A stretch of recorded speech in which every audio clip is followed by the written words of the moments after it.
Nadia Gelangsa. Saya ingin menjelaskan teks cerita sejarah. 1.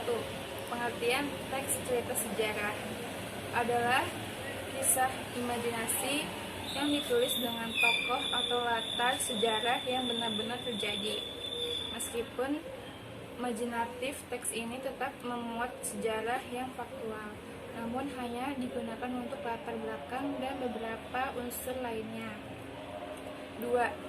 Struktur teks cerita sejarah. 1. Pengenalan situasi cerita atau orientasi exposition. Penulisan mulai memperkenalkan latar belakang, baik waktu, tempat, maupun lokasi, dan lain-lain. Awal dimulai kejadian atau peristiwa.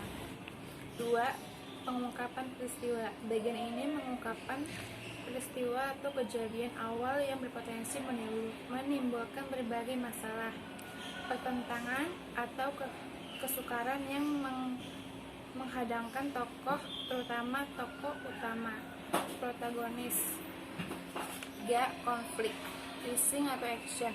Di sini terjadi peningkatan masalah, pertikaian, atau peristiwa-peristiwa lainnya.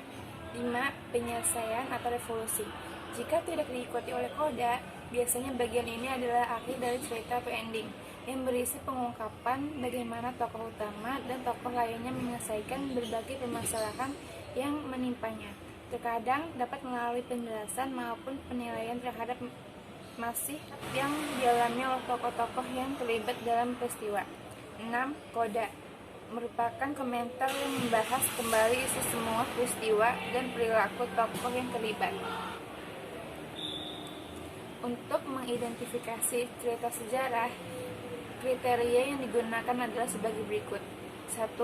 Berdasarkan peristiwa cerita sejarah dapat diidentifikasi menjadi 2, yaitu cerita sejarah yang benar-benar terjadi, cerita sejarah yang berupa khayalan seperti cerpen, novel, dan sejenisnya.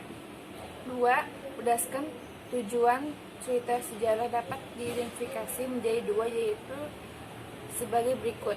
A. Cerita sejarah ekspositoris, bertujuan memperluas pengetahuan pembaca, disampaikan menggunakan bahasa yang informatif dengan titik berat pada menggunakan kata denotatif.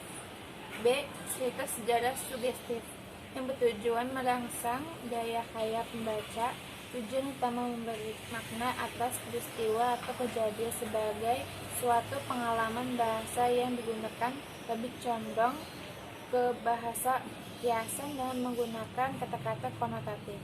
Nilai-nilai teks cerita sejarah. 1. Nilai moral, yaitu nilai yang berkaitan dengan akhlak dan budi pekerti, sosial atau baik buruk tingkah laku. 2. Nilai sosial kemasyarakatan, yaitu nilai yang berkaitan dengan norma yang berada di masyarakat. 3.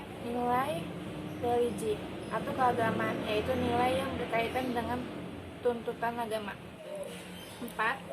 Nilai pendidikan edukasi, yaitu nilai yang berkaitan dengan pengubahan tingkah laku dari buruk ke baik. 5. Nilai estetis atau keindahan, yaitu nilai yang berkaitan dengan hal-hal yang menarik atau menyenangkan. 6. Nilai etika, yaitu nilai yang berkaitan dengan sopan santun dalam kehidupan. 7. Nilai budaya, yaitu nilai yang berkaitan dengan adat istiadat. 8. Nilai politis, yaitu nilai yang berkaitan dengan pemerintah. 9. Nilai kemanusiaan, yaitu nilai yang berhubungan dengan sifat manusia. Langkah-langkah menyunting teks cerita sejarah. 1. Membaca teks dari awal hingga akhir. 2. Menandai paragraf. 3. Memastikan teks memiliki struktur yang sesuai dengan kaidah. 4. Memperbaiki struktur teks tanpa mengubah substansi teks. 10. Nilai-nilai psikologis, yaitu nilai berkaitan dengan kejiwaan atau psikologis manusia. 6. Mempublikasikan teks cerita sejarah yang telah disunting. Sekian dari saya. Wassalamualaikum warahmatullahi wabarakatuh.